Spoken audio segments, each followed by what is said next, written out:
রাসূলের 13 বছর মানে 10 বছর মানে না, ওর মরণ হবে ফেরাউনের মতো।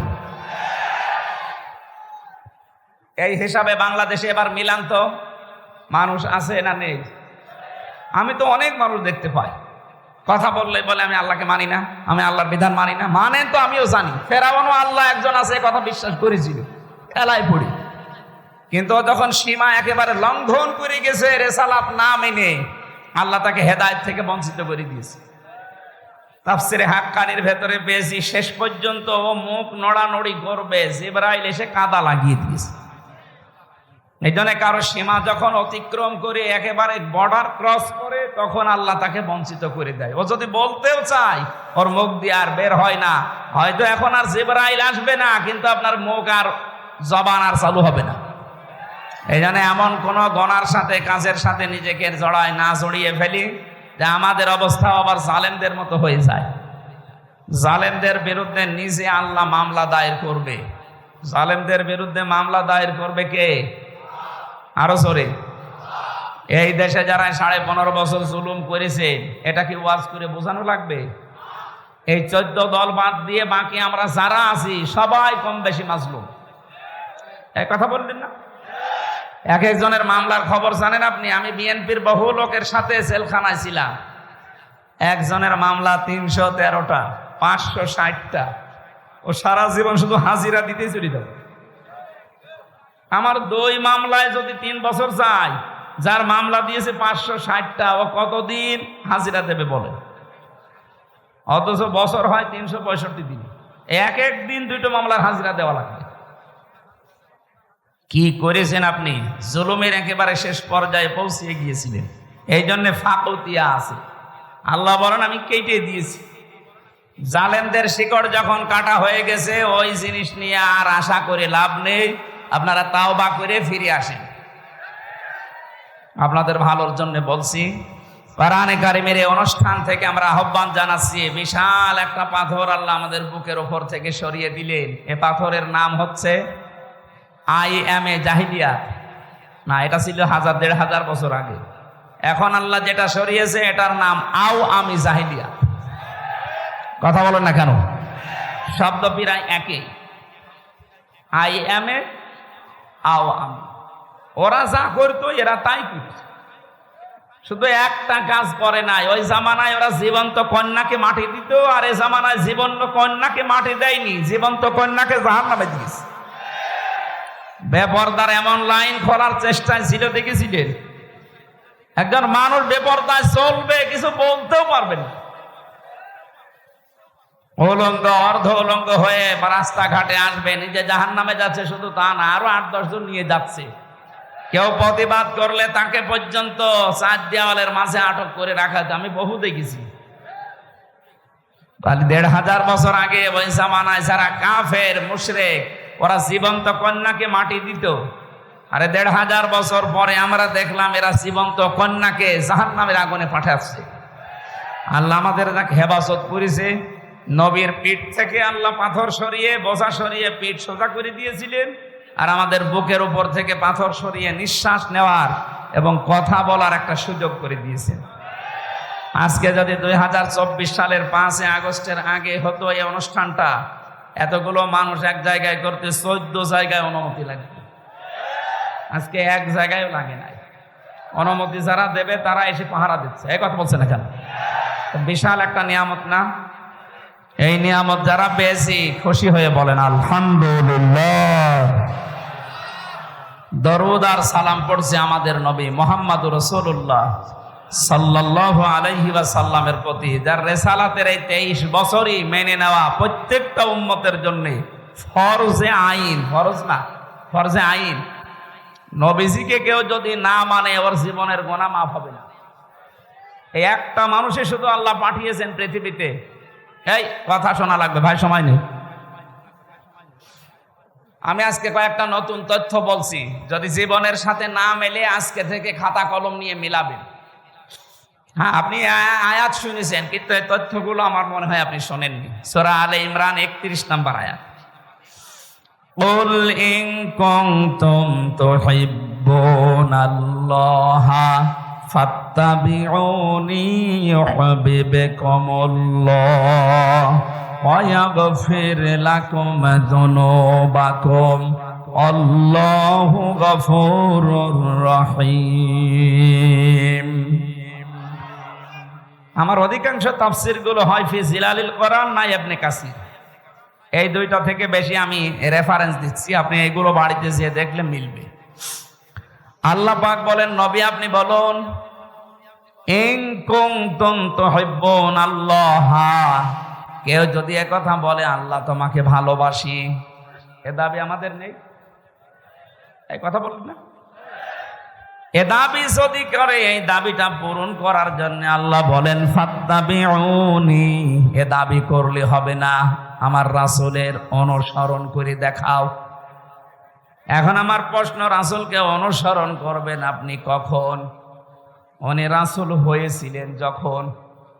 1 থেকে 40 বছর পর্যন্ত কেউ যদি তাকে অনুসরণ না করে তার গুনাহ হবে, জান্নাতে যেতে পারবে না। না, এ কথা কোরআনে নেই।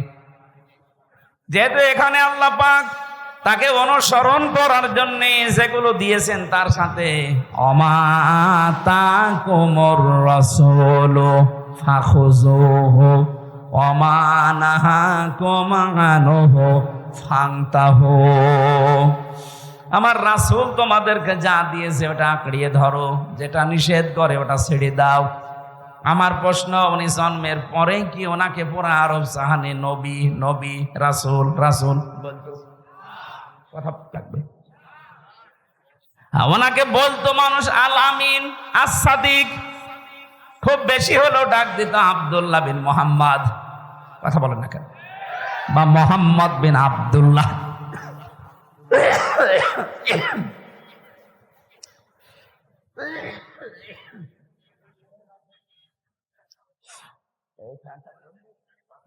দুই মিনিট দেন তো, 2 মিনিট পরে বন্ধ করে দিন।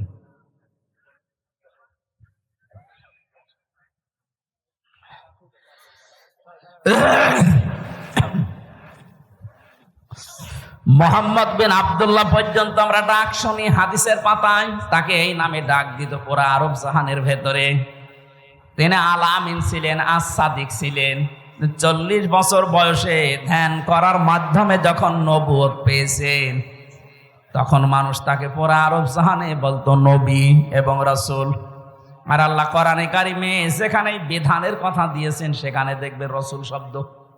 ওমা আতাকুমুর রাসূলু লাকাদ কানা লাকুম ফি রাসূলিল্লাহি লাকাদ জাআকুম রাসূলুম মিন আনফুসিকুম, এরকম 22টা আয়াত কোরআনে আছে। যেখানেই দেখবেন কোন বিধান আল্লাহ জানাবেন সেখানে নবী বলেছেন, রাসূল বলেছেন, কিন্তু আব্দুল্লাহ বিন মুহাম্মদ না মোহাম্মদ বিন আব্দুল্লাহ আর বলেন নাই। কোন জায়গায় আছে দেখবেন মোহাম্মদ বিন আব্দুল্লাহ আছে? নেই। মোহাম্মদ যদি থাকেও সঙ্গে সঙ্গে রেসালাতের ঘোষণা দিয়েছেন 4 জায়গায়। যেখানেই মোহাম্মদ শব্দটা আছে আল্লাহ শুধু উচ্চারণ করেন নাই, সঙ্গে সঙ্গে তিনি রেসালাতের ঘোষণা দিয়ে যার সম্মান আরো বাড়িয়ে দিয়েছেন। অন্যান্য নবীদেরকে আমরা দেখেছি আল্লাহ ডাক দিয়েছেন ছাত্রের মতো নাম ধরে, ওই হামজা, ওই হাফিজ, ওই ইদ্রিস, ওই ইব্রাহিম। আর মুহাম্মাদুর রাসূলুল্লাহকে ডাকলে আল্লাহ বলেছেন মুহাম্মাদুর রাসূলুল্লাহ ওমা মুহাম্মাদুন ইল্লা রাসূল মা কানা মুহাম্মাদুন আবা আহাদিম মির রিজালিকুম ওয়ালাকিন রাসূলুল্লাহি ওয়া খাতামান নাবিয়্যিন নুজিলা আলা মুহাম্মাদি ওয়া হুয়াল হাক্কু মির রাব্বিহিম ইলা আখিরি আয়াত। আল্লাহ পাক যেখানেই তার নাম ধরলেন সঙ্গে সঙ্গে রিসালাতের ঘোষণা দিয়ে ওনার যা সম্মান ছিল আল্লাহ আরো বাড়িয়ে দিলেন।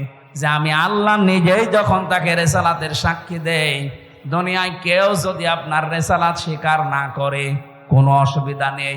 এটা সূরা ফাতিহার 29-30 নম্বর আয়াতে আছে। আমার বসানোর বিষয় ছিল এখানে তাহলে অনুসরণ করা লাগবে আব্দুল্লাহ, মোহাম্মদ বিন আব্দুল্লাহকে না রসুল্লাহকে? আরো জোরে বলেন। রংপুরবাসী সহজ সরল, একেবারে সহজ সরল হবে না, একটু কান চোখ মুখ খোলা রাখেন। আপনি অনুসরণ করবেন। উনি যখন রসুল হয়েছিলেন সবাই এক বাক্যে স্বীকার করবে তামাম দুনিয়া যে উনি রসুল হয়েছিলেন 40 বছর বয়সে। তার মানে 1 থেকে 40 যদি কেউ না মানে তার গোনা নেই, কিন্তু 40 থেকে 63 এই 23 বছর না মানলে তার জান্নাত নেই। এর 1 সেকেন্ড আপনি বাদ দিতে পারবেন না। এই রেসালাতের জিন্দেগিতে যেভাবে ঘুমিয়েছে যদি আপনি ওইভাবে ডান কাতে ঘুমাতে পারেন, পুরা ঘুমটা হবে ইবাদত। উনি যেভাবে টয়লেটে গিয়েছেন, কেউ যদি ওইভাবে টয়লেটে যেতে পারে পুরা 10 মিনিট 15 মিনিট হবে ইবাদত। প্রশ্ন আসতে পারে টয়লেট করা আবার ইবাদত হয়? হ্যাঁ হয়। আপনি যদি তরিকাটা রসুল থেকে নেন আর তরিকা যদি আব্রাহাম লিঙ্কন থেকে নেন, এই ডোনাল্ড ট্রাম্প যেভাবে পায়খানা করে, ও মনে হয় পায়খানায় যাওয়ার আগে বলে আল্লাহুম্মা ইন্নী আউযু বিকা। পড়েছে কোনোদিন? পড়ে না। ডোনাল্ড ট্রাম্প 10 মিনিট না, ও 10 ঘন্টা টয়লেটে বসে থাকে, ওর কোনো ইবাদত নেই।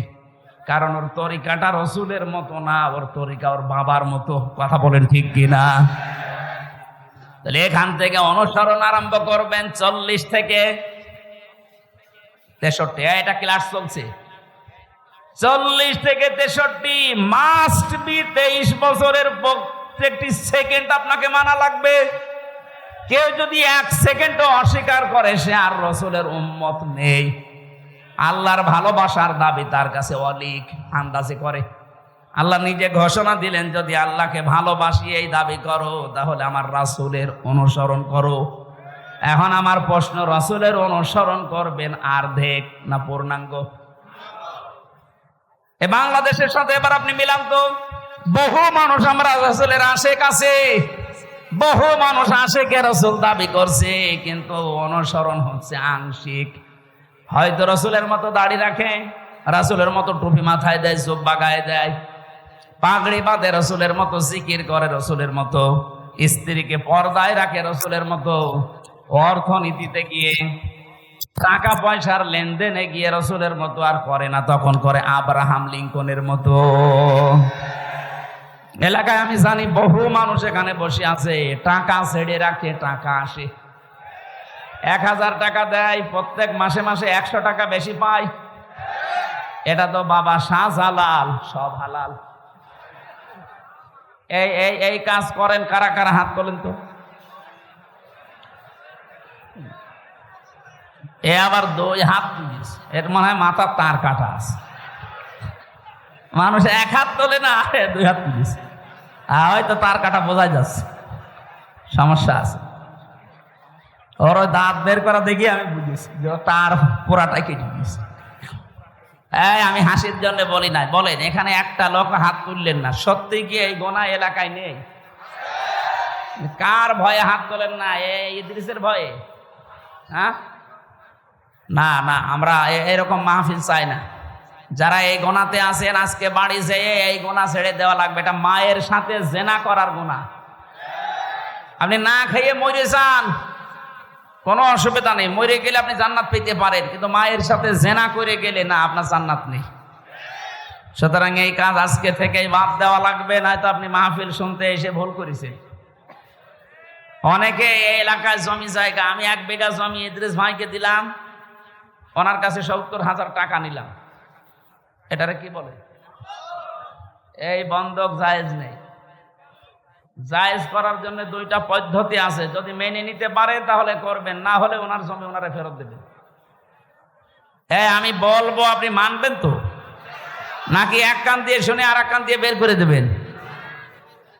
যতদিন ইদ্রিস ভাই আমার জমিটা করে খাবে ততদিন ওনাকে সরকারের যে খাজনা আছে বছরে বছরে, এটা ওনার দেওয়া লাগবে।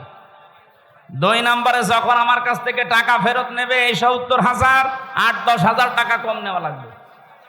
এবারে 2 বছর 5 বছর 10 বছর করে খান, নেওয়ার সময় 8-10 হাজার কম নেবেন। এই 2টা সিস্টেম যদি মানতে পারেন জায়েজ আছে, আর না হলে এটা বাদ দেন। আরো 2টা পদ্ধতি আছে। এর পরেরটার নাম আমরা মনে হয় আমাদের কুষ্টিয়ায় বলে খাই খালাসি, খেয়ে দে এসো। এটার লস হয়ে যায় বলে মানুষ করতে চায় না, বলে না হুজুর বাবা ওইটা আমি নেই। অথবা 1 বিঘা জমি দেবেন, বছরে বছরে 10,000 করে টাকা নেবেন। এটা কি এইটা আছে এলাকায়? হ্যাঁ, এইটা করেন। 1 বিঘা জমি থেকে 8-10 হাজার টাকা কামাই করা 1 বছরে খুব কঠিন কাজ না। আমার মনে হয় মাসলা বলা ঠিক হচ্ছে, করবেন তো ইনশাল্লাহ। রাসূলুল্লাহর জীবন থেকে আমি কথা বলছিলাম, অনুসরণ করা লাগবে তাহলে আমাদের আংশিক না পূর্ণাঙ্গ? আরো জোরে। আপনি এবার তার জীবনের সাথে মিলাবেন, বহু মানুষ দুনিয়ায় তাকে আংশিক অনুসরণ করেছিল, অনুসরণ করে নাই তা না, তারা অনুসরণ করেছিল রাসূলকে আংশিক। এই জন্য তারা জান্নাতও যায়নি, জাহান্নামে একেবারে নিচে বসে আছে তারা। আব্দুল্লাহ বিন উবাই, এই লোকটার জীবনী পড়েন, ও পুরা জীবনী আমি শেষ করে দেখেছি। রাসূলের পুরাটা জীবনী অনুসরণ করেছে, শুধু রাজনৈতিক জীবনে অনুসরণ করে নাই। আপনারা যেমন অর্থনৈতিক জীবনে মানেন না, উনি শুধু রাজনৈতিক জীবনে রাসূলকে মানত না। তাছাড়া নামাজ পড়তো রাসূলুল্লাহর পেছনে, হজ করেছে নবীজির সাথে, রোজা রেখেছে নবীর সাথে, ইফতারি করেছে নবীর সাথে। ওর দাড়ি টুপি পাগড়ি জোব্বা, এমনকি ওর নাম পর্যন্ত পাল্টিয়ে পাল্টিয়ে নবীর কথায়। একবার নবীজি বলেছিলেন আল্লাহর কাছে প্রিয় নাম 2টা, আব্দুল্লাহ আর আব্দুর রহমান। ওই দিন থেকে নিজের ছেলের নাম রেখেছে আব্দুল্লাহ, নাতি ছেলের নাম আব্দুল্লাহ, নিজের বাবার নামও পাল্টিয়ে দিয়েছে আব্দুল্লাহ, নিজের নামও দিয়েছে আব্দুল্লাহ। এত পছন্দ করতো নবীর কথাকে, শুধু শুনতে দেরি মানতে দেরি করতো না। অথচ এই লোকটা দুনিয়ার স্বার্থের কারণে আল্লাহর নবীর রাজনৈতিক জীবনে তাকে মানে নাই, ও মানতো আবু জেহেলকে। বাংলাদেশে আমরা বহু মানুষ আছি, আমরা রাসূলের অনুসরণ করি ঠিক, কিন্তু আংশিক, পূর্ণাঙ্গ না। আরো জোরে বলেন। কত খানকা থেকে আওয়াজ আসে, কত ইসলামী দল থেকে আওয়াজ আসে, তারা বলে যে দেখো দিনকাল ভালো না, আমরা অসমের ভেতরে নেই, আমরা আছি আল্লাহর রাস্তায়। আরে ভাই, আল্লাহর রাস্তায় তো এইটা যেটা রাসূল দেখিয়েছে, বলেন। ওনার ওই টয়লেট করা যদি আপনার ইবাদত মনে হয়, উনি 10 বছর প্রেসিডেন্ট ছিলেন, এটা ইবাদত মনে হয় না? এটা ইবাদত না মনে করার কারণেই তো দেশের অবস্থা এই। আমরা যদি সবাই রাসূলের এই 23 বছরের জীবনকে সত্যি ইবাদত মনে করে অনুসরণ আরম্ভ করতাম, আমাদের মরণ ওই ফেরাউনের মতো হইতো না। আজ হাজারো মানুষ ফেরাউন হয়ে মরে যাচ্ছে, কথা বলেন ঠিক কিনা?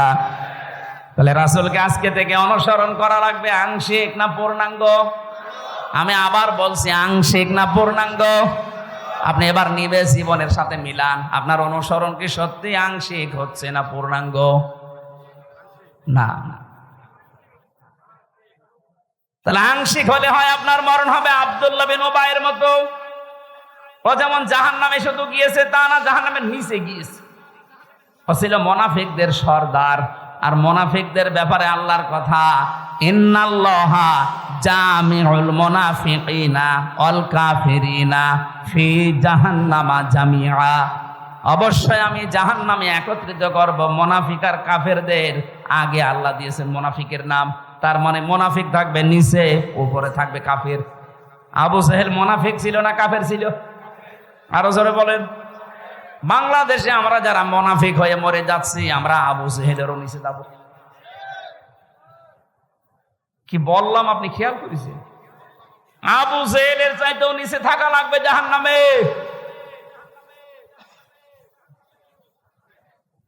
এবার প্রশ্ন আসতে পারে, মুনাফিক হলাম কি করে? হ্যাঁ, নবীজি ইন্তেকালের আগে কিন্তু এ কথা জানিয়েছেন যে মুনাফিক তৈরি হবে শুধুমাত্র মুসলমানদের ভেতরে। এখন যদি আমার ইদ্রিস মাওলানা বলে আমি ইহুদি দেখব, আপনি ইসরায়েলে যান, শুধু ইহুদি পাবেন, পুরাটা ইহুদি। কেউ যদি আমারে বলে আমি হিন্দু দেখব, পাশের রাষ্ট্রে যান, ভারতে যান, শুধু হিন্দু পাবেন। কেউ যদি বলে আমি খ্রিস্টান দেখব, আমেরিকায় যান, শুধু খ্রিস্টান।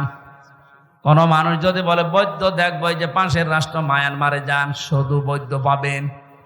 ওই লোকটাই যদি বলে আমি জাহান্নামে নিচে থাকবে মুনাফিক, মুনাফিক দেখবো কোথায় পাঠাবো? বাংলাদেশে। কারণ এই দেশে 100 জনের 96 জন মুসলমান আমরা, তাহলে মুনাফিক এই দেশে থাকার সম্ভাবনা বেশি। বলেন, আপনি একবারও খেয়াল করেছেন যে আপনি থাকবেন কোথায়? মুনাফিক হয়ে যদি আমরা এখন মারা যাই, আমরা থাকবো কিন্তু আবু জেহেলের উপরে না নিচে? ইন্নাল মুনাফিকিনা ফিদ-দারকিল আসফালি মিনান নার। আসফাল ইসমি তাফসীল, সুপারলেটিভ ডিগ্রি এটা, এর উপরে কোনো শব্দ আরবিতে হয় না। আল্লাহ পাক বলেন মুনাফিকদেরকে আমি রাখবো একেবারেই নিচে।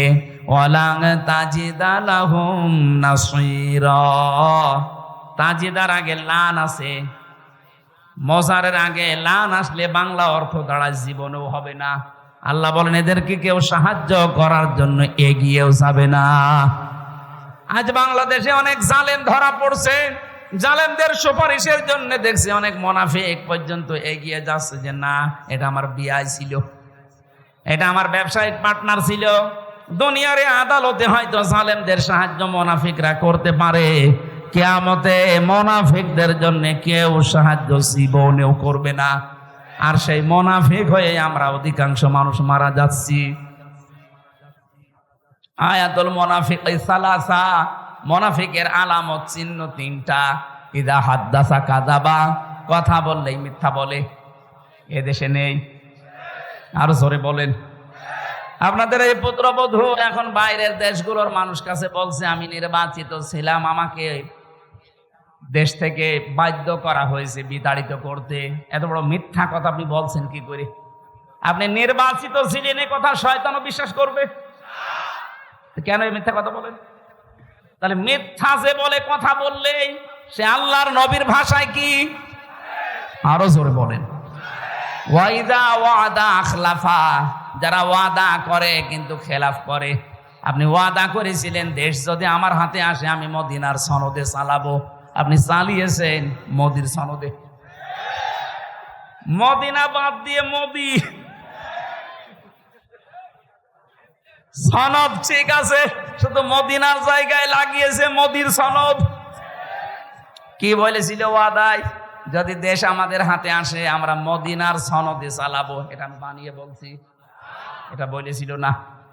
চালিয়েছে, কিন্তু মদিনার সনদের একটা ধারাও নেই। মদিনার সনদে 27টা ধারা ছিল। কয়টা? বলেন বলেন। ওখানে যে যার ধর্ম সে পালন করবে, কোনো বাধা দেওয়া হবে না।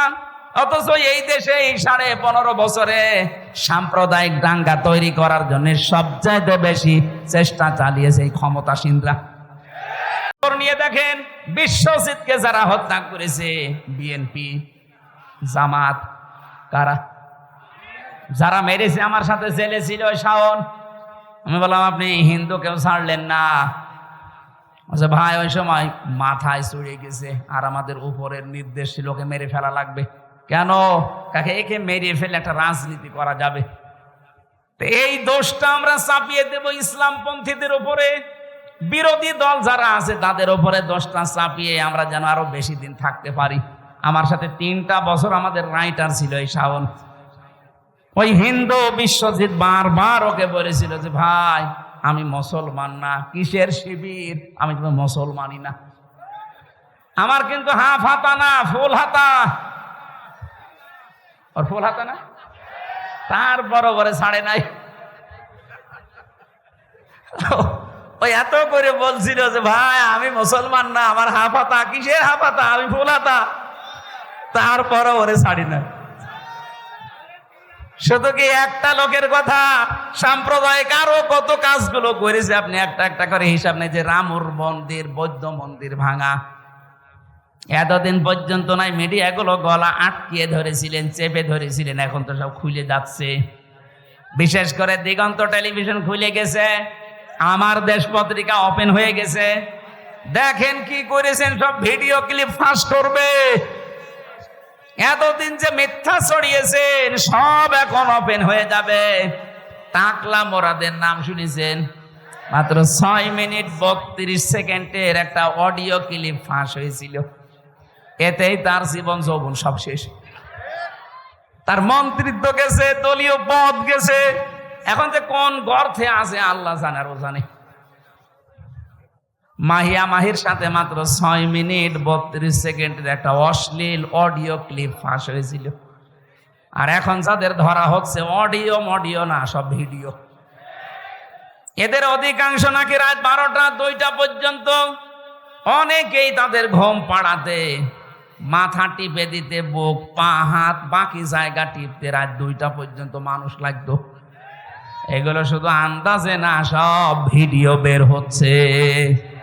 ওর যদি অডিও জীবন শেষ হয়ে যায়, ভিডিও কি হবে টের পাচ্ছেন?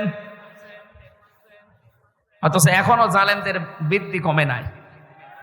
আজকেও আদালতে এই যে টাক, আমি নাম নিলাম না, এই টাক বলছে এদিন শেষ দিন না, আরো দিন আছে। ওরে আল্লাহ, হেদায়েতের পথে আনবে কি করে আনবে? ও তো হেদায়েতের পথ সব মেরে ফেলিস। কথা বুঝতেছেন? আপনার অনুশোচনা আসা লাগবে তো। আপনি অনুতপ্ত হবেন অন্যায় করার পরে। আদম নবীর স্বভাব এটা, ভুল হয়ে গেলে অনুতপ্ত হওয়া, রব্বানা যালামনা আনফুসানা। আর শয়তানের স্বভাব হচ্ছে ভুল হলে অনুতপ্ত হওয়া না, ও আর্গুমেন্ট পেশ করে। আল্লাহকে বলেছিল ক্বালা আনা খায়রুম মিনহু খলাকতানি মিন নার ওয়া খলাকতাহু মিন তিন। হে আল্লাহ, তুমি আমারে সেজদা দিতে বলো কোন কারণে? আমি ওর চাইতে ভালো, তুমি এটা জানো না? আমি আগুনের তৈরি, ও মাটির তৈরি। আমার কাজ উপরে ওঠা, ওর কাজ নিচে যাওয়া। আমার ভেতরে পাওয়ার আছে, আর ওর ভেতরে তো পাওয়ার নেই। শয়তান অহংকার করেছিল ক্ষমতার। কিসের? আরো জোরে বলেন। কিয়ামত পর্যন্ত যারা ক্ষমতার অহংকার করবে, সে যেই হোক, ও আর মানুষ নেই, ও টাটকা শয়তান। শয়তানকে আল্লাহ 2টা জিনিস থেকে বঞ্চিত করে দিয়েছে। 1 নম্বরে কোনোদিন আল্লাহ শয়তানকে মাফ করবে না। 2 নম্বরে কোনোদিন আল্লাহ শয়তানকে জান্নাতে দেবে না। কথা বলে না কেন? প্রশ্ন আসতে পারে, বাংলাদেশে শয়তান থাকে কোথায়? সূরা আরাফ 16 নম্বর আয়াতে আছে, ক্বালা ফাবিমা আগাওয়াইতানি লা আকউদান্না লাহুম ইলা সিরাতাকাল মুস্তাকিম। আল্লাহ পাক বলেন, শয়তান আমাকে চ্যালেঞ্জ দিয়ে বলেছিল, রব্বুল আলামিন, যাদের জন্য আজ আমার সব বরবাদ হয়ে গেল, এদেরকে আমার সাথে আমি জাহান্নামে নেওয়ার জন্য কোন খারাপ রাস্তায় যাব না। লা আকউদান্না লাহুম সিরাতাকাল মুস্তাকিম, ভালো ভালো রাস্তার মোড়ে মোড়ে আমি কিন্তু অবস্থান নেব। শয়তান সিনেমা হলের সামনে যে দেখবেন, রংপুরে পাবেন না, কারণ ও জানে যে এখানে যারা বান্ধবী নিয়ে আসবে শো দেখতে, এগুলো আমার চাইতে বড় শয়তান। শয়তান রাজবাড়ির ওই গলন্দ ঘাটে যায় না, কারণ ও জানে যে এখানে যারা আসে এ আমার চাইতে খারাপ। শয়তান যায় কোথায়?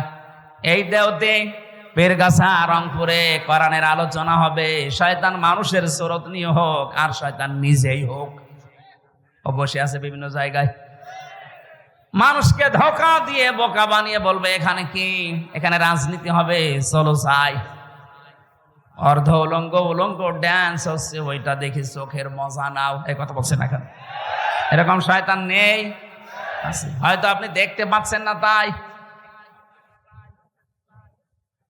শয়তানের শেষ কথা ছিল, সুম্মা লাআতিয়ান্নাহুম মিন বাইনি আইদিহিম ওয়া মিন খালফিহিম ওয়া আন আইমানিহিম ওয়া আন শামাইলিহিম ওয়া লা তাজিদু আকসারাহুম শাকিরিন।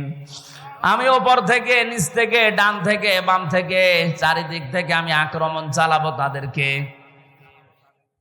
হে আল্লাহ, তুমি অধিকাংশ মানুষকে তোমার শুকরগুজারি বান্দা হিসাবে পাবে না। আমার মনে হয় শয়তানের এই চ্যালেঞ্জ সে এখন সফল। সে আজ আমাদের উপর থেকে, নিচ থেকে, ডান বাম থেকে, যে কোনো কায়দায়, প্ররোচনা দিয়ে, প্রমন্ত্রণা দিয়ে, ওয়াসওয়াসা দিয়ে, যেভাবেই হোক তার নিজের দলের দিকে আমাদেরকে টেনে নিচ্ছে। শয়তানের যা কাজ, ওইটা যদি কেউ করে, মনে করবেন ওইটাই শয়তান। শয়তানের 1 নাম্বার কাজ হচ্ছে ও মানুষকে সরল পথ থেকে দূরে সরানোর জন্য ভালো ভালো রাস্তায় থাকে। 2 নম্বরে শয়তানের কাজ হচ্ছে অপচয় করা। কি করা? বলেন বলেন। ইন্নাল মুবাদ্দিরিনা কানু ইখওয়ানাশ শায়াতিন ওয়া কানা শাইতানু লিরাব্বিহি কাফুরা। অবশ্যই শয়তান, যারা অপচয় করে এরা শয়তানের ভাই হয়ে যায়। কোরআন শরীফের ভেতরে আমি এমন কোনো আয়াত পাইনি যেই কাজ করলে মানুষ শয়তানের ভাই হয়। শুধু এই একটা কাজে।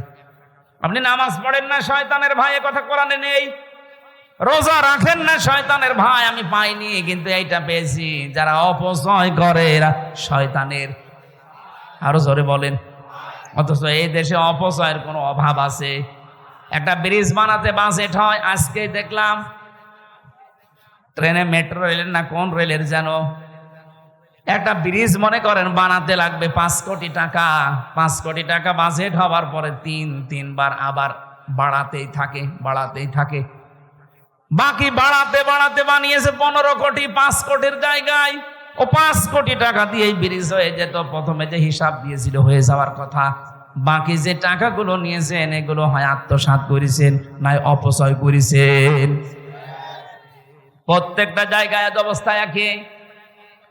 আমার দাদা তো চেয়ারম্যান ছিল অনেক দিন, আমার চাচাও ছিল অনেক দিন। আমি শুনেছি এদেশে রাস্তার জন্য যে বাজেট আছে, যদি উপরওয়ালা খেয়ে না ফেলে, যত টাকা বাজেট হয় এই রাস্তার টাকাগুলো যদি সত্যি রাস্তায় কাজে লাগানো যায়, 1 ইঞ্চি রাস্তা বাংলাদেশে কাঁচা থাকার কথা না। এত টাকা রাস্তায় বাজেট হয়। কিন্তু উপরওয়ালা থেকে আসতে আসতে চেয়ারম্যান আর মেম্বার পর্যন্ত যদি 5 কোটি আসার কথা আসে 50 লাখ, 4.5 কোটি টাকা আল্লাহর ওলিরা খেয়ে ফেলেছে। তো রাস্তা টিকবে কি করে? 10 বছরের টার্গেট দেয়, 1.5 বছরের রাস্তা ডেলিভারি রোড হয়ে যায়। কথা বলেন ঠিক কিনা? তাহলে অপচয় যারা করে শয়তান আর দেখা লাগবে না, এটাই শয়তানের ভাই। 3 নাম্বার শয়তানের কাজ হচ্ছে শয়তান যৌনতা ছড়াতে ভালোবাসে। কি? ও লজ্জায় স্থান মানুষকে দেখাতে ভালোবাসে, দেখতে ভালোবাসে। আজ তাকান বাংলাদেশের দিকে, সিনেমা জগতে নভেল, নাটক, থিয়েটার যারা বানায়, কি আছে এর ভেতরে শিক্ষা? আপনি একটা দেখান। যৌনতা দিয়ে ভরপুর করা একটা নাটক, একটা সিনেমা, নাম দিয়েছে পবিত্র ভালোবাসা। ভালোবাসা আবার পবিত্র হয়?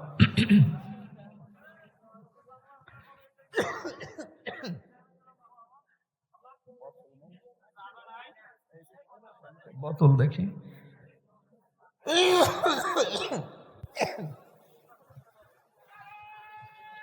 কই পানি কেটে রাখে করে আসছে? কথা বলা যাবে না, এমনি সময় নেই। কই তাড়াতাড়ি করেন। কি করেন? আরে ভাই পানি দিতে বলছি। করে কি? চা লাগবে না, চা লাগবে না, পানি দেন।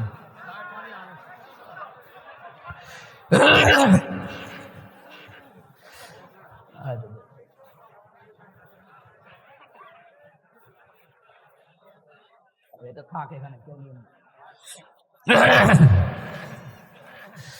সুবহানাল্লাহ, আলহামদুলিল্লাহ, লা ইলাহা ইল্লাল্লাহ, সুবহানাল্লাহ, আলহামদুলিল্লাহ।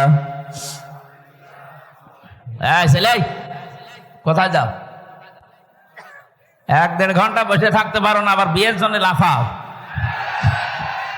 বউ দেখবে? সুবহানাল্লাহ, লা ইলাহা ইল্লাল্লাহ, সুবহানাল্লাহ। ওই যে আবার যুবক মানুষ ওটা কি করে? হ্যাঁ, বুড়ো মানুষ উঠলে নাই বোঝা যায় যে ও কি করবে আল্লাহ জানে। আরে যুবক মানুষ উঠলে তো সমস্যা। ঠিক আছে।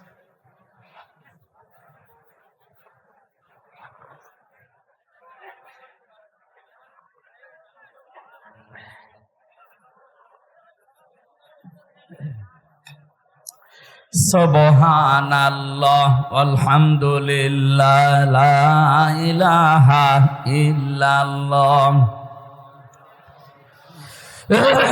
সুবহানাল্লাহ আলহামদুলিল্লাহ লা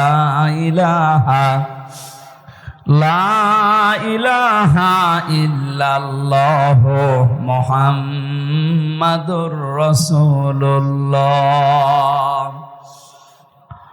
অপঞ্চকে রংপুর বাসে আমরা মুনাফিকের যে আলামতগুলো একটা একটা করে বলছিলাম। 3 নম্বরে, যখন মানুষের কাছে আমানত রাখা হয় মানুষ তা খেয়ানত করে, এটা হচ্ছে মুনাফিক। আর এদের স্থান আল্লাহ দেবে জাহান্নামের উপরে না নিচে? যেহেতু বাংলাদেশে আমরা মুসলমান বেশি, মুনাফিক থাকার সম্ভাবনা বেশি। আমার ভেতরে আবার মুনাফিকের জার এসে গেল না তো? এই হিসাবে আমাদের সতর্ক থাকা দরকার। দাড়ি গোপ মোষ, এই যে আজকের সভাপতি যিনি, উনি যদি এখন দাড়ি কাটতে যায়, মোষ কাটতে যায়, সেলুনওয়ালাকে বলবে, ভাই এই যে ব্লেড, এটা দিয়ে আপনি কয়জনকে সেভ করেছেন বলেন। যদি বলে এর আগে আরো 4-5 জনকে করা আছে, উনি যদি সচেতন মানুষ হয় 100 বার বলবে আগে ব্লেড পাল্টান। এর আগে যাদেরকে সেভ করেছেন, ওর যদি কোনো জায়গা কেটে যায়, ওর ওই রক্তের ভেতরে কি আছে জীবাণু আমি জানি না, ওইটা যদি আমার ভেতরে লাগে, ওইটা আমার ভেতরে আসতে পারে। দাড়ি সেভ করতে গিয়ে, গোপ কাটতে গিয়ে এত সচেতন মানুষটা, অথচ মুনাফিকের যে জার্ব গুলো আমি কথা বললাম এতক্ষণ, এটা আবার আমার ভেতরে এসে গেল কিনা একটা বারের জন্য আমাদের অনুভূতি নেই, চিন্তাও নেই। পাগলও তো চিন্তা করবে। এই জন্য মুনাফিকের যে কথা বলছিলাম, আব্দুল্লাহ বিন উবাইয়ের অনুসরণ করা রাসূলকে হয়েছিল ঠিক, কিন্তু পূর্ণাঙ্গ না আংশিক? আমরা আবার যেন রাসূলের অনুসরণ আংশিক না হয়, যেন পূর্ণাঙ্গ হয়। আল্লাহ পাক আয়াতের ভেতরে ফাত্তাবিউনি দিয়েছেন, যদি আমার রাসূলের অনুসরণ পূর্ণাঙ্গ করতে পারো, ইউহিব্বুকুমুল্লাহ, আমি নিজেই তোমাদেরকে ভালোবেসে ফেলেছি না ভালোবাসবো। এখানে আলেম নেই? ইউহিব মজারে, বর্তমান ভবিষ্যৎ, প্রেজেন্ট ফিউচার। কেউ যদি রাসূলের অনুসরণ পূর্ণাঙ্গ ভাবে করবে বলে সিদ্ধান্ত নিয়ে চলতে থাকে, যখন পূর্ণাঙ্গ অনুসরণ করা আরম্ভ করব এই কথা বলে পথ চলবে, তখন আল্লাহ ওকে ভালোবাসা আরম্ভ করবে। তার মানে যার আংশিক অনুসরণ হচ্ছে, এখনো সে আল্লাহর ভালোবাসা বলেন না কেন? কারণ এখানে পাস্ট দেয়নি, অতীতের শব্দ নেই, এটা মাঝি দেওয়া নেই, এটা মুজারে। ইউহিব্বুকুমুল্লাহ, যখন থেকে আপনার অনুসরণ মাথা থেকে পা পর্যন্ত, রান্নাঘর থেকে আন্তর্জাতিক জীবন পর্যন্ত পুরাটা দেখবেন যে হ্যাঁ আমার রাসূলের অনুসরণ হচ্ছে, আর আমি এখন থেকে সিদ্ধান্ত নিয়ে নেমে পড়লাম, তখন আপনি বিশ্বাস করতে পারেন যে আমাকে আল্লাহ কেবল ভালোবাসা শুরু করলো। কথা বোঝা গেছে না? তাহলে যারা এতদিন আংশিক অনুসরণ করেছেন তাদেরকে আল্লাহ এখনো ভালোবাসেনি। যেই পীর বাংলাদেশে এই কথা বলে যে আমি রাজনীতি করি না, আরে ভাই আপনাকে তো মানুষের বানানো রাজনীতি করতে বলছি না, আপনাকে বলছি আমি রাসূলের রাজনীতি করতে। তাহলে যারা বলে যে আমরা ওসব ঝামেলাই নেই, আমরা খালি দরবার নিয়ে আসি, আল্লাহর কসম ওকে আল্লাহ এখনো ভালোবাসা আরম্ভ। বলেন এর চাইতে আর কি ব্যাখ্যা দেওয়া যায়? বলেন। এই আয়াত অনুযায়ী বাংলাদেশে বহু মানুষ আমরা এখন আল্লাহর পূর্ণাঙ্গ ভালোবাসা এখনো শুরুই করেনি। আল্লাহ জান্নাত দেওয়া, মাফ করা তো অনেক দূরের কথা। আয়াতের পরে আরো 2টা শব্দ আছে। আল্লাহ পাক বলেন আমি যদি কাউকে ভালোবাসা আরম্ভ করি, 2টা লাভ তার আছে। ওয়াগফির লাকুম যুনুবাকুম, ইয়াগফির এটা মুজারে, বর্তমান ভবিষ্যৎ, প্রেজেন্ট ফিউচার। জামবন না যুনুব বহু বছর। আল্লাহ পাক বলেন ওই মুহূর্তে ওর জীবনের যত অপরাধ ছিল সব আমি আল্লাহ মাফ করে দেব না দিয়েছি? বলেন বলেন, তাকে মাফ করে দেব, এখন দেব বা দিয়ে সামনেও দেব, এখন দিচ্ছে। তাহলে আমরা যদি আল্লাহর ক্ষমা পেতে চাই, এই মুহূর্ত থেকে চোখ কান বন্ধ করে রাসূলুল্লাহর অনুসরণ পূর্ণাঙ্গ না আংশিক? আরো জোরে। যদি সত্যি আপনি সিদ্ধান্ত আজকে এখান থেকে নিয়ে বাড়ি যেতে পারেন, আল্লাহ বলেন যুনুবাকুম, একটা অপরাধ থাকবে না, সব মাফ হয়ে যাবে। কিন্তু একটা ঝামেলা এখানে আছে, এই যে ইয়াগফির লাকুম যুনুবাকুম, এই শব্দটা দেওয়ার তাফসিরে আমি দেখেছি আল্লাহ শুধু মাফ করে দেবেন যত অপরাধ আপনি আল্লাহর সাথে করেছেন, হকুল্লাহ যেটা। কিন্তু হকুল ইবাদ যেটা বান্দার সাথে সম্পৃক্ত, ওইটা যতক্ষণ বান্দা মাফ না করবে ওইটা মাফ হবে না। আপনি রাসূলের অনুসরণ করেন আর আরশের অনুসরণ করেন, যারই অনুসরণ পূর্ণাঙ্গ করেন আর আংশিক করেন, জীবনের অপরাধ সব মাফ হয়ে যাবে। শুধু আল্লাহর সাথে সম্পর্কিত, আমি নামাজ পড়েননি আল্লাহ মাফ করে দেবে, রোজা রাখেননি মাফ করে দেবে, হজ ফরজ ছিল করেননি মাফ করে দেবে, দান সাদগার সমর্থ ছিল করেননি মাফ করে দেবে। কিন্তু আমির হামজাকে বিনা কারণে একটা থাপ্পড় দিয়েছেন, এইটা আল্লাহ মাফ করবে না, কারণ এটার সাথে আল্লাহর সম্পর্ক না, এটার সাথে সম্পর্ক হামজার। আমাকে যারা 3টা বছর জেল খাটালেন বিনা কারণে, আপনি নিজেই রিমান্ডে বলতেন আপনার দোষ নেই, আমরা জানি দোষ নেই, জানি বলার পরও আপনি আমাকে টাঙিয়ে রাখলেন কোন কারণে বলেন? এইটা তো আমি জীবনও মাফ করব না। মাফ করতে পারি, আমাকে যে ক্ষতির সম্মুখীন করেছেন ওই ক্ষতিপূরণ দেন। 3 বছরে আমার বাবার কাছ থেকে 30 থেকে 32 লাখ টাকা নিয়েছেন, আগে এই টাকা ফেরত দেন।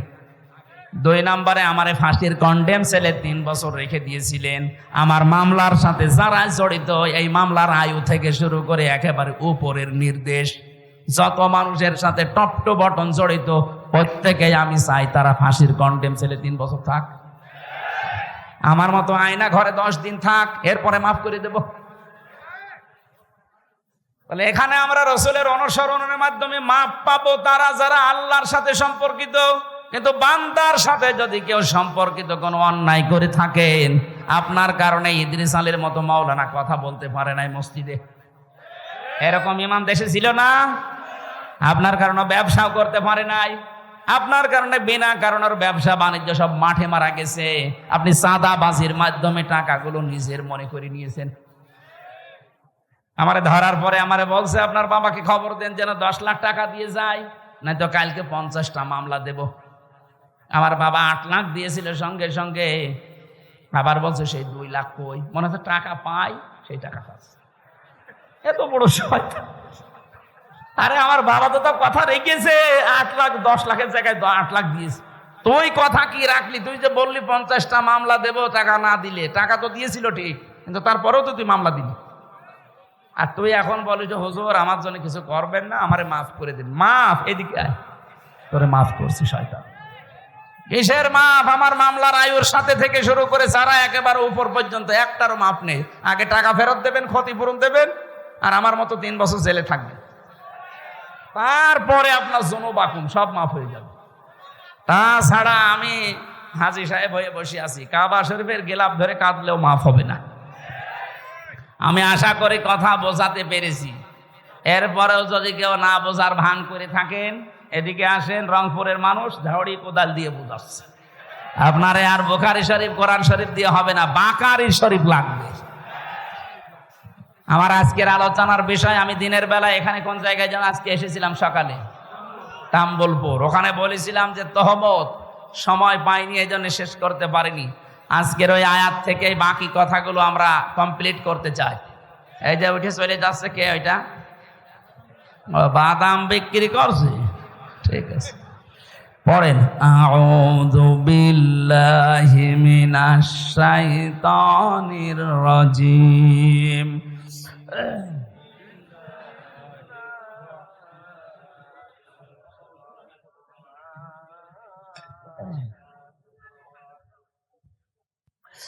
ওয়াইলুল লিকুল্লি হুমাযাতিল লুমাযা। শব্দের দিকে খেয়াল করে করে শুনবেন, কোরআনের প্রত্যেকটা শব্দ হেদায়েতমূলক। আল্লাহ বলেন ওয়াইলুন, দুর্ভোগ, সর্বনাশ, ধ্বংস হয়ে যাক, লিকুল্লি, প্রত্যেক ব্যক্তি। কথাটা বলছে কে? এখানে আমরা যারা এক একজন ব্যক্তি আছি, কথা শোনার পরে তো গা শিউড়ি ওঠার কথা, পশম খাড়া হয়ে যাওয়ার কথা। এটা হামজার কথা না, এটা সভাপতির কথা না, ইদ্রিস ভাইয়ের কথা না। কথা কার? আল্লাহ বলেন প্রত্যেক ব্যক্তির জন্য দুর্ভোগ, প্রত্যেকটা ব্যক্তির জন্য আফসোস। ওয়াইলুন মানে আফসোস হতে পারে। আফসোস করছে সরাসরি কে? দুর্ভোগ, আক্ষেপ, এরপরে সর্বনাশ, ধ্বংস প্রত্যেকটি মানুষের জন্য। আমার মনে হয় আয়াতটা যখন নাজিল হয়েছিল, আমি তাফসিরে পড়েছি, যখনই নবীজি এতটুকু বলেছিলেন ওয়াইলুল লিকুল্লি, সঙ্গে সঙ্গে যারা সামনে ছিল তারা অ্যাক্টিভ হয়ে গেছে। প্রতিটি মানুষকে আল্লাহ উদ্দেশ্য করছে, না জানি আমিও আছি কিনা। আল্লাহ পাক এবার দ্বিতীয় শব্দে বলেন হমাজাতিল লোমাজা, যারা সামনে পেছনে মানুষের গীবত করে, পরনিন্দা করে, পরচর্চা করে, এই মানুষগুলোর জন্য দুর্ভোগ, এরা ধ্বংস হয়ে যাবে, এদের জন্য সর্বনাশ। অথচ এই গোনাটা বাংলাদেশে সবচাইতে বেশি। আপনি দেখেন, যে যেখানে আছে ওই জায়গা থেকে আমরা গীবতকে ঘি ভাতের মতো মনে করি। ঘি ভাত যেমন খেতে ভালো লাগে, গীবত করতে মনে হয় তার চাইতে বেশি ভালো লাগে। কথা বলেন না কেন? কবরে নবীজি দুইজনের আযাব দেখেছিলেন। জিবরাইল এসে বলে এখানে আযাব হচ্ছে। নবীজি বলেন এই দুইজনের আযাব খুব বড় পাপের কারণে না, একজন প্রসাব করে পবিত্র হতো না এই ছিটা ফোঁটা থেকে, আর 2 নম্বরের ব্যক্তি হচ্ছে মানুষের দোষ চর্চা করতো, গীবত করতো। বারবার কোরআনে কারিমে এই কথাগুলো আল্লাহ আমাদেরকে শোনাচ্ছেন, আমরা যেন এই বড় অপরাধ থেকে বেঁচে থাকি। কেউ যদি গীবত আরম্ভ করে দুনিয়াতে, ও নামাজ পড়তে পারে, রোজা রাখতে পারে, কিন্তু ওর অন্তর মরে যায়। কি হয়?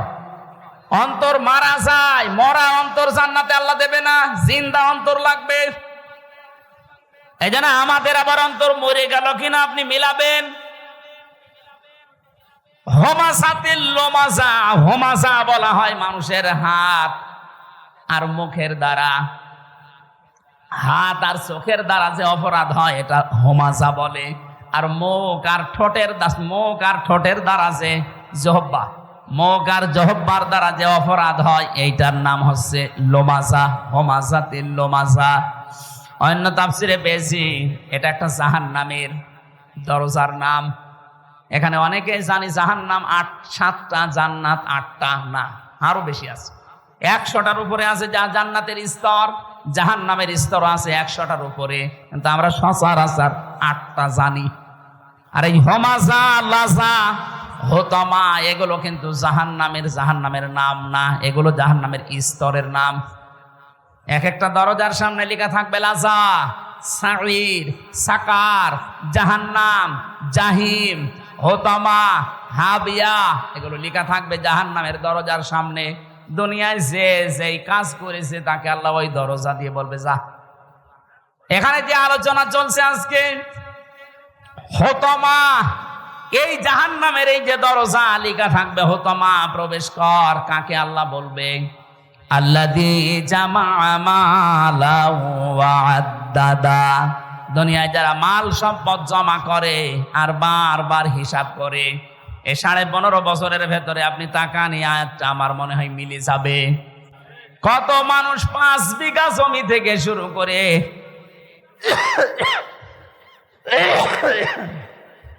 700 বিঘা পর্যন্ত জমি বানিয়েছে 5 বছরে। আমি পটুয়াখালী একজনের নাম জানি, মারা গেছে লোকটা, এই জন্য বললাম না। ও নির্বাচনের আগে মাত্র 5 বিঘা জমির মালিক ছিল। 2 বারের এমপি লোকটা 700 কত বিঘা জমির মালিক। আপনার জমি লাগে কত?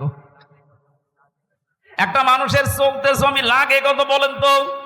একজনেই যদি 750 বিঘা জমির মালিক হয়, বাকিও জেলায় আর মানুষ নেই। মাল সম্পদ যারা জমা করেছিলেন আর বারবার গণনা করেছিলেন, কি হয়েছে বলেন তো? কোরআনে কারীম জানিয়েছে কাল্লা ইন্নাহা লাযা, তোরে আমি লাজায় দেব। নাযাতাল লিশাওয়া তাদউ মান আদবারা ওয়া তাওয়াল্লা ওয়া জামাআ ফাআওয়া। লাজার ভেতরে যারা প্রবেশ করানো হবে, সঙ্গে সঙ্গে চামড়া খসে যাবে। কি খসবে?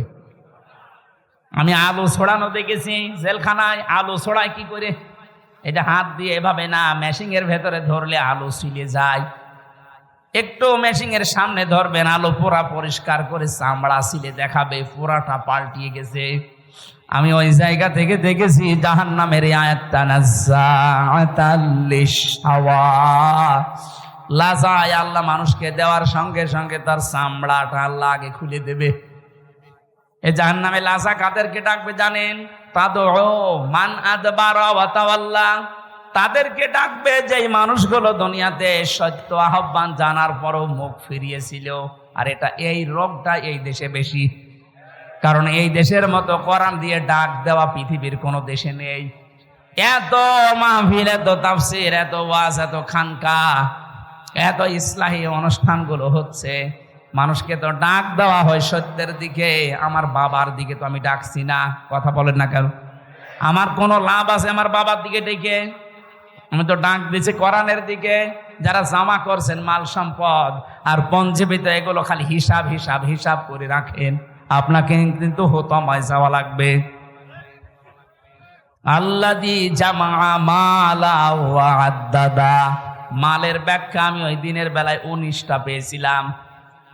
এবার একটু মালের ব্যাখ্যাটা করি। পৃথিবীতে মাল বলতে প্রথমে নেককার স্ত্রীদেরকে নবীজি বুঝিয়েছেন। দ্বিতীয় নম্বরে মাল বলতে এই পৃথিবীর ময়দানে ক্ষমতাকে বুঝিয়েছেন। এই যে চেয়ার, এগুলো মালের অন্তর্ভুক্ত। যারা চেয়ারে বসে বারবার হিসাব করে কতদিন কতদিন কতদিন, শেষ পর্যন্ত টার্গেট দিয়ে দেয় 41 সাল। এটা চেয়ারে বসে না চেয়ার থেকে নেমে বসে টার্গেট দিয়েছিল। এই মালা ওয়া আদ্দাদা, আদাদ মানে গণনা করা, খালি হিসাব করতে থাকে কতদিন কতদিন। আপনার 1 সেকেন্ডেরও গ্যারান্টি নেই। আপনি 41 সাল টার্গেট দিলেন কি করে? আজরাইলের সাথে চুক্তি করা আছে আপনার, কথা বলে না কেন? হ্যাঁ, একজনের চুক্তি করা ছিল। কয়জনের? একজন মানুষের চুক্তি এই পৃথিবীতে করা ছিল। তার কাছে ওই সময়ের আগে আজরাইল আসে নাই, একবার এসে গিয়েছিল। সে বলেছিল না, আপনার ভুল হচ্ছে। তিনি বলেছিলেন যে না, আমি আমার বাবার কাছ থেকে হায়াত পেয়েছি আমি 940 বছর, আর আমার হায়াত ছিল 60 বছর, সব মিলে 1000 বছর। আপনি কেন আন্দাজে আমার কাছে আসলেন? আমি এখন যাব না। আল্লাহ পাক বলেছিলেন আজরাইল ফিরে আসো, ওর বাবার কাছ থেকে আমি ওরে হায়াত দিয়েছিলাম, ওই হায়াতটা কমপ্লিট না হলে ও দুনিয়া ছাড়বে না। তাহলে একজনের নাই গ্যারান্টি ছিল, আপনার আমার তো কোনো গ্যারান্টি। আরো জোরে বলেন।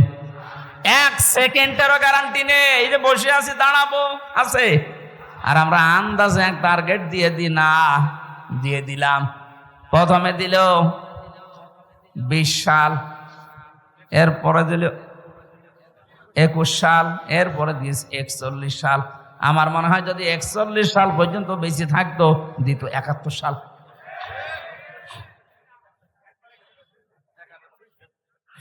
না, এগুলো আপনি হাসির সালে নিবেন না। মাল সম্পদের ভেতরে প্রথম নম্বরে নেককার মহিলাকে মাল বলা হয়, উত্তম মাল এটা। 2 নম্বরে ক্ষমতার চেয়ারকে মাল বলা হয়। 3 নম্বরে অর্থ কড়িকে মাল বলা হয়। 4 নম্বরে যুদ্ধের অস্ত্র শস্ত্রকে মাল বলা হয়। আমি এরকম 19টা পড়েছি তাফসীরের ভেতরে। যারা এগুলো পায় দুনিয়ায় আর জমা করে আর মনে করে এগুলো আমার কাছে স্থায়ীভাবে থাকবে, ইয়াহসাবু আন্না মালাহু আখলাদা, ও মনে করে আমার এই সম্পদ, আমার এই ক্ষমতা, আমার এই প্রভাব প্রতিপত্তি, আমার এই জমি জায়গা, আমার এই অস্ত্র শস্ত্র আমাকে চিরস্থায়ী করে রাখবে।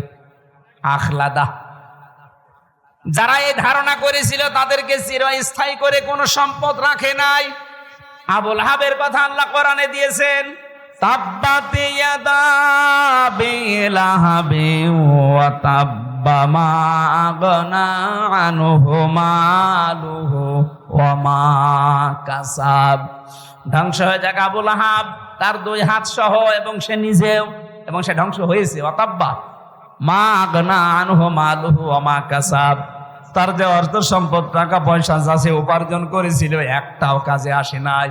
যারা মনে মনে করেন ক্ষমতা আমাকে চিরস্থায়ী করে রাখবে, চিরস্মরণীয় করে রাখবে, আমি মারা যাওয়ার 500 বছর পর আমার আলোচনা হবে না, আল্লাহ বলেন ওই সম্পদ তোকে চিরস্থায়ী করবে। এটা ভুল ধারণা। কাল্লা, কি বলছেন? কাল্লা। কাল্লা মানে কল্লা। কাল্লা, কখনোই না। লায়ম বাদান নাফিল হুতমা, তোকে আমি হুতমায় দেব। কোন জায়গায়? হুতমা কি? নারুল্লাহিল মুকদা, এটা আল্লাহর জ্বালানো আগুন। প্রশ্ন আসতে পারে, জাহান্নামের অন্যান্য আগুনগুলো আল্লাহ জ্বালায়নি, জ্বালিয়েছে, কিন্তু এটা বেশি জাল দেওয়া। নারুল্লাহিল মুকদা আল্লাতী তাত্তালিউ আলাল আফইদা। অন্য জাহান্নামে গেলে আগে কলিজা পড়বে, কথা আমি পাইনি, কিন্তু হুতমায় গাওয়ার সঙ্গে সঙ্গে আগে মানুষের কলিজা পুড়ে শেষ হয়ে যাবে। আল্লাহ যেন প্রশ্নবাচক চিহ্ন দিয়েছেন, আমা আদরাকা মাল হুতমা। নবী, আপনি জানেন এই হুতমা কি? এই হুতমার পরিচয় এটা আল্লাহ নিজে যেহেতু চালিয়েছে, এখানে কেউ পড়লে আগে কলিজা পড়বে। পৃথিবীর আগুনের সিস্টেম হচ্ছে যেখানে লাগে ওই জায়গা পুড়ে যায়। আপনি হাত দেবেন, এভাবে হাত পুড়ে যাবে, কলিজা পুড়বে না? পুড়বে। কিন্তু জাহান্নামে হুতমা যেটা, আল্লাহ যে আগুন জ্বালিয়েছে, এই আগুনে যেখানেই লাগবে আগে কলিজা পুড়বে। ইন্নাহা আলাইহিম মুসাদা ফি আমাদিম মুমাদ্দাদা, এটা একেবারে বেষ্টন করে রাখবে আপনাকে লম্বা লম্বা আগুনের খুঁটির সাথে। আল্লাহ পাকে জাহান্নামে হুতমার আসামিদেরকে বেঁধে রাখবে। বলেন নাউজুবিল্লাহ।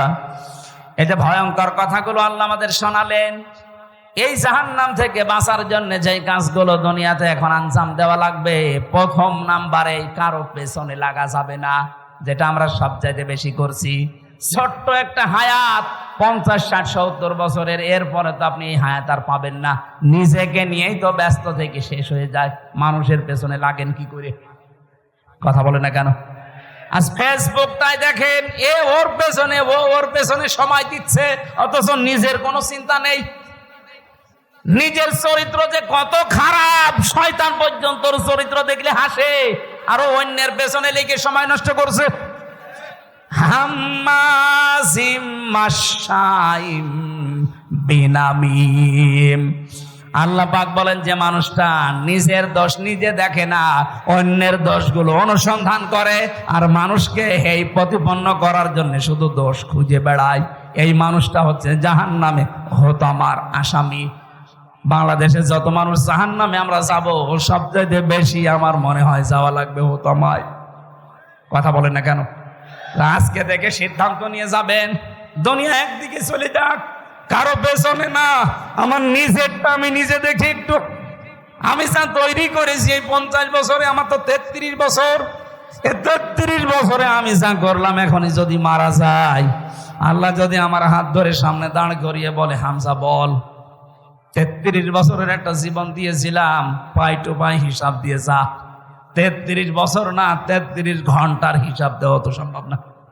আপনি কোন কারণে মানুষের পেছনে লেগে সময় নষ্ট করেন? মিজানুর রহমান আজহারি ভাই সবচেয়ে এটা বেশি বলতেন, যে মানুষের পেছনে লেগে সময় নষ্ট করে কোন কারণে? নিজের পেছনেই তো সময় দেওয়ার সময় পাইনি। ছোট একটা জীবনে নিজের পেছনে সময় আমার নেই। আমার বিশাল কাজ পড়ে আছে, আমি পেছনে তাকাবো, মানুষের পেছনে লাগবো কোন কারণে? এজন্য আমাদের আজকে সিদ্ধান্ত নিয়ে বাড়ি যাওয়া লাগবে। এই গীবত, এটা ঘি ভাতের মতো, এটা মেয়েদের ভেতরে সবচাইতে বেশি।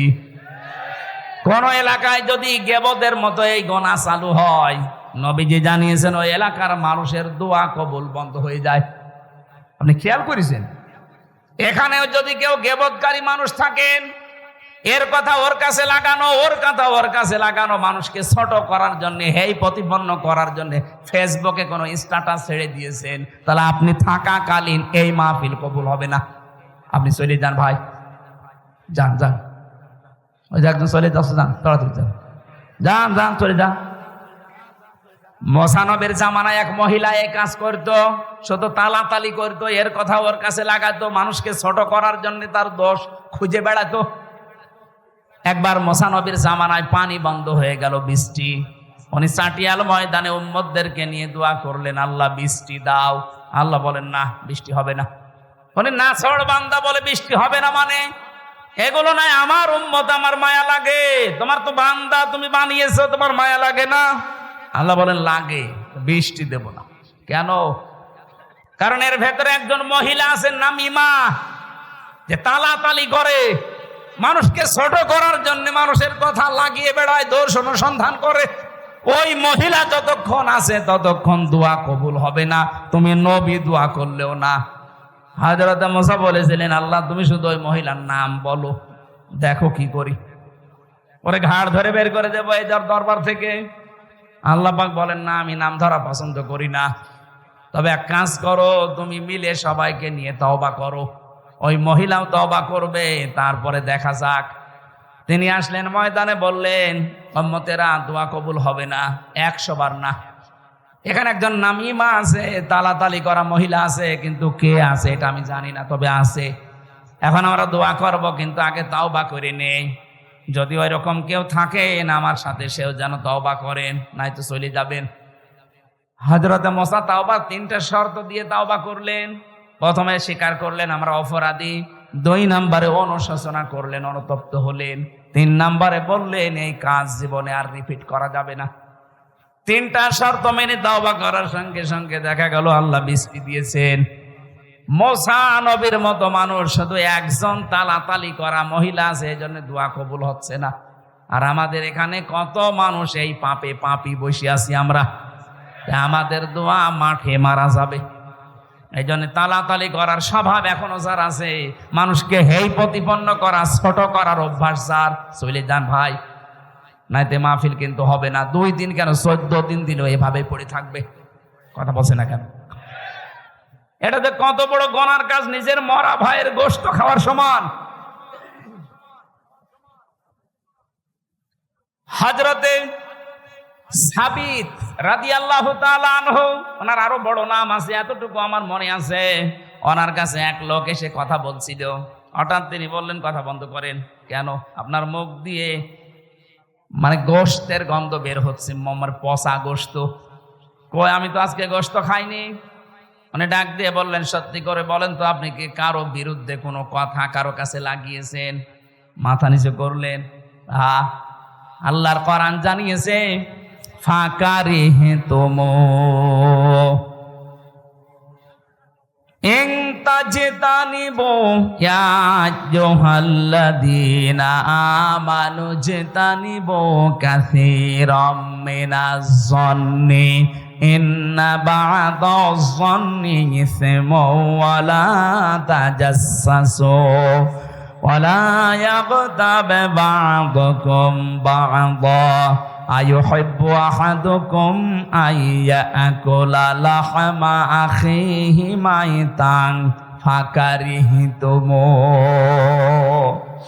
কোন মানুষ যদি সত্যি গীবত করে, একের কথা অন্যের কাছে লাগায়, যার ভেতরে যে দোষ নেই ওই দোষের কথা বলে বেড়ায়, অথবা বানিয়ে বানিয়ে তার নামে একটা দোষ লাগিয়ে দেয়, ও যেন মরা ভাইয়ের গোশত খায়। অথচ তোমরা সবাই এই কাজটা অপছন্দ করো, তারপরও দুনিয়ায় করো। আমরা যেহেতু এই কাজ অনেকে আসি, আজকে তওবা করে বাড়ি যাব, জীবন চলে যাক, আমি গীবত করব না। কথা বলে না কেন? গীবত থেকে মুক্ত হওয়া যাবে না। গীবত যদি চালিয়ে যান, তাহলে আপনার অন্তর কিন্তু মরে যাবে। যতই নামাজ পড়েন, জিকির করেন, আর অন্তর চালু হবে না। জাগ্রত হওয়ার জন্য গীবত এই মুহূর্ত থেকেই বন্ধ। প্রশ্ন আসতে পারে, আমরা যে এতক্ষণ কথা বলেছি অনেকের নামে গীবত না, কয়েক জায়গায় কথা বললে গীবত হয় না। কথাগুলো বুঝতে হবে। যেই সন্তান সমর্থ আছে কিন্তু টাকা পয়সা মা বাবাকে দেয় না, তাদের পেছনে খরচ করে না, তাদের সেবা যত্ন করে না, এরকম সন্তানের নাম ধরে মানুষের কাছে বলা যায় যাচ্ছে। কথা বোঝাতে পারিনি? যে মানুষটার সামর্থ্য আছে মা বাবার খেদমত করা এবং তাদের পেছনে খরচ করার তার সামর্থ্য আছে, এরপরেও যদি কোনো মানুষ, কোনো সন্তান মা বাবার খোঁজ খবর নেয় না, তাদের পেছনে খরচ করে না, তাদের সাথে ভালো ব্যবহার করে না, তাহলে ওই সন্তানের নাম ধরে জাতিকে সতর্ক করা যায় যে এই লোকটা কেমন, কিন্তু এরকম, এর সাথে কিছু করলে হিসাব নিকাশ করে করবেন। দ্বিতীয় নম্বর, কোন জালেম বাদশাহ, জালেম অভিভাবক, জালেম দায়িত্বশীল, তার জুলুম থেকে জনগণকে সতর্ক করার জন্য তার নাম ধরে কথা বলা যায়। জাস্ট এই দুইটা, আমি এই দুইটাকে ব্যাখ্যা করে আরো দুইটা পেয়েছি। অন্তত এই দুইটাই শোনেন, যেই সন্তান তার মা বাবার খোঁজ নেয় না, সামর্থ্য থাকার পরেও তার নাম ধরে জাতিকে সতর্ক করা যায়। কারণ জাতি না বুঝে তার সাথে আত্মীয়তা করতে পারে, লেনদেন করতে পারে, শেষে সেও ধরা খাবে। যে তার মা বাবারই খোঁজ নেয় না, সে আপনার সাথে কি খোঁজ খবর রাখবে? 2 নম্বরে, এই পৃথিবীর ময়দানে যেই মানুষগুলো জালেম অভিভাবক হতে পারে, প্রশাসনে বিচার ব্যবস্থায় ক্ষমতায় যারাই আছে, এমনকি মা বাবাও হতে পারে, কোন জালেম সম্পর্কে জাতিকে সতর্ক করার জন্য তার নাম ধরে কথা বলা যায়। যাচ্ছে এই দুইটা বাদ দিয়ে বাকি কোন জায়গায় আপনি গীবত কারো জন্য করতে পারবেন না। আর আমরা এই দুইটা সামনে রেখে কথা বলি, আন্দাজে বলি না। আমি আবার বলছি, আমি সহ যারা এসেছি আর যাই করি, গীবতের এই গুনাহ যেন আমলনামায় না থাকে। আপনি যার গীবত করবেন ওর গুনাহগুলো অটোমেটিক আপনার আমলনামায় চলে আসবে, আর আপনার যা সওয়াব ছিল ওর আমলনামায় চলে যাবে। এরকম পাগল দেশে আছে, মানে আমরাই। আল্লাহ আমাদের হেফাজত করুন, আমিন। বারাকাল্লাহু লানা ওয়া লাকুম ফিল কোরআনিল আযীম। আমার লিখিত বই কারাগারে বসে লিখেছিলাম, 2-3 দিন আগে বের করেছি। ওটা নিয়ে যাবেন যাওয়ার সময়। ব্যাগ যারা নিয়ে গেছেন, এই ব্যাগের ভেতরে আরো টাকা নেবেন। ও ব্যাগ ছাড়েননি? ব্যাগ মনে হয় ছাড়া হয়নি। যারা নিয়ে যাচ্ছে ওনাদের কাছে নিয়ে যাই, মোনাজাত করে যাবেন। আমি মুসাফির অবস্থায় আছি। মহিলা মানুষের মুখে দাড়ি হলে করণীয় কি? চিকিৎসা করাবেন না কেটে ফেলবেন? মতিউল ইসলাম ডাবলু লন্ডন প্রবাসী 24 শতক জমি দিয়েছে, 2 লাখ টাকা দিয়েছে। মারহাবা, আল্লাহ যেন কবুল করেন এই গোরস্থানের জন্য। যারা 1 লক্ষ তো সব দিয়ে দিয়েছে, আবার কি লাগবে? এরপরও আপনারা যারা টাকা পয়সা, এই গোরস্থানে আপনাকে শোয়া লাগবে। এখানের জন্য যারা নিয়ে এসেছিলেন কমিটির কাছে জমা দিয়ে দেবেন, আর আগামীতে রাত 9টার ভেতরে মাহফিলে আমারে তুলে দেবেন। আল্লাহুম্মা আমিন। লা ইলাহা ইল্লা আনতা সুবহানাকা ইন্নী কুনতু মিনাজ জালিমিন। এই মোনাজাতটা করেন, বসেন। আর দোয়া ও মুখল ইবাদত, ইবাদতের মগজ হচ্ছে দোয়া করা। বসেন, মোনাজাতটা করেন, তারপরে বাড়ি যান। লা হাওলা ওয়ালা কুওয়াতা ইল্লা বিল্লাহিল আলিয়্যিল আযীম। রব্বুল আলামিন 2 দিন ব্যাপী তাফসীরুল কোরআন মাহফিলে রংপুরের এই ময়দানে কোরআনে কারীম সূরা হুমাযা থেকে কয়েকটা কথা বলেছি। 15টা অসুখের কারণে মানুষের অন্তর মরে যায়, তার ভেতরে একটা হচ্ছে গীবত। আল্লাহ গীবত থেকে বেঁচে থাকার তৌফিক আমাদেরকে দান করো। মা বোনদের ভেতরে রোগটা বেশি, আল্লাহ মেয়েদেরকে তুমি নিজে হাতে বাঁচাও, তাদের জীবনে যেন গীবতের মতো এই কই মারাত্মক গোনাটা না থাকে। আলোচনায় যারাই আমরা আঞ্জাম দিয়েছি আজকের এই ময়দানে, এ বিশাল প্যান্ডেল যারা সাজিয়েছে, কোরআনের প্রসারে প্রসারে যে মানুষগুলো চেষ্টা চালিয়েছে, এদেরকে কোরআনের জন্য কবুল করে নাও। কত মানুষ দূর দূরান্ত থেকে এসে বসে আছে, আল্লাহ যার মনের ভেতরে যে জায়েজ কামনা বাসনা আছে পূরণ করে দাও। মাহফিল বাস্তবায়ন করার জন্য যে সেইভাবে এগিয়ে এসেছে, তোমার রহমত ওইদিকে ওইভাবে এগিয়ে দাও। মাহফিলের সভাপতি, প্রধান অতিথি, বিশেষ অতিথি যারা এসেছে, কোরআনের ইজ্জতে তাদের হেদায়েত দিয়ে দাও। আল্লাহ তাআলা আমার কণ্ঠটা তুমি ছেড়ে দাও, কথা বললে আমার কণ্ঠে ব্যথা হয়ে যায়। আল্লাহ তুমি এ রোগ থেকে আমাকে মুক্তি দাও। জালেমদের জেলখানায় থাকার কারণে আমার বহু রোগ শরীরে বাসা বেঁধেছে। ওয়াইদা মারিদতু ফাহুয়া ইয়াশফিন, আমি যখন অসুস্থ হই তুমি তো আমাকে শেফা দান করো। ইব্রাহিম নবীর দোয়া আমরা সবাই মিলে দোয়া করছি, যারা অসুস্থ হয়েছি শেফা দিয়ে দাও।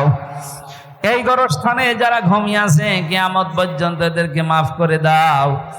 এখানে যারা আছে এরা আমাদের অনেকের আত্মীয় স্বজন, মা বাবা, ভাই বোন, স্ত্রী পুত্র আছে, এদের হাতের ওসিলায় এই কবরগুলোকে জান্নাত বানিয়ে দাও। এবার গোরস্থানের যত প্রয়োজন আছে আল্লাহ তুমি নিজ গুণে নিজ খাজানা থেকে পূরণ করে দাও। বারাকাল্লাহু লানা ওয়া লাকুম ফিল কোরআনিল আযীম। মরণ আসলে যেন বলতে পারি লা ইলাহা ইল্লাল্লাহু মুহাম্মাদুর রাসূলুল্লাহ। আসসালামু আলাইকুম। গাড়ি কোথায় আছে? গাড়ি